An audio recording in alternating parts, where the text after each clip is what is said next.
আজকে 101 থেকে 102-3 কাজ শুরু করলাম।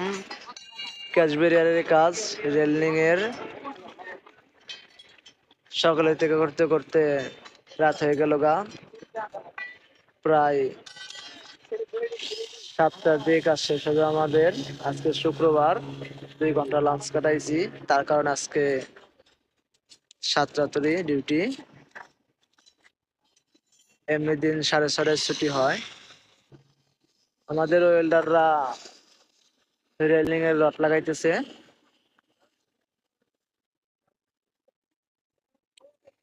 দুজন 4 জন। 100 নম্বর পিলারের বক্স গার্ডার এবং টি গার্ডারের এক্সপেনশন জয়েনেরও শাটারিং এর কাজ চলতেছে। শাটারিং এর কাজ প্রায় শেষের দিকে, তারা এখনো কাজ করতেছে।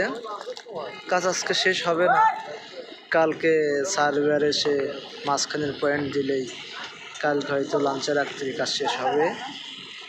এক্সপেনশন জয়েনের এই যে শাটারিং করতেছে তারা, এটা হলো আমাদের মাসুদ ভাই। সে খুব ভালো কাজ করে, শাটারিং মিস্ত্রি।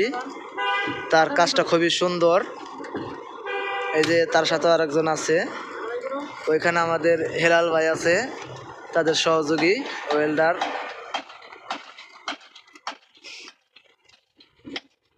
এই জয়েন্টের কাজ শেষ হলেই বক্স গার্ডার আর টি গার্ডার মিলে যাবে। আমাদের বক্স গার্ডারের এক পাশের রেলিং কাজ শেষ। এটা হলো আমাদের এনামুল ভাই, শাটারের ফোরম্যান। উনি শাটারের দায়িত্বে আছে এবং আমি আছি রডের দায়িত্বে। এখানে ডান পাশের রেলিং এর কাজ শেষ, বাম পাশের রেলিং এর কাজ শুরু, কাজ চলতেছে। এবং এখানে 2টা লাইন, এটা হলো বি লাইন। বি লাইনের কাজ আমরা রেলিং এ শুরু করলাম, কিন্তু এই লাইনের কাজটা শেষের দিকে পিচ জ্বালাই হইতেছে, সেটা আপনাদেরকে দেখাইতে পারলাম না। পরবর্তী ভিডিওতে হয়তো দেখাবো, আশায় আছি। বি লাইনের কাজটা শেষ, অন্ধকার, কোনো লাইট নাই, সেজন্য দেখাইতে পারতেছি না। আর একটা ভিডিওতে আপনাদেরকে দেখাবো। এই লাইনে পিচ জ্বালাই হইতেছে, হয়তো ওটা 2-1 মাসের মধ্যে আর কি ওটা চালু হবে, আশা করা যায়। সবাই ভালো থাকবেন, সুস্থ থাকবেন। আল্লাহ হাফেজ।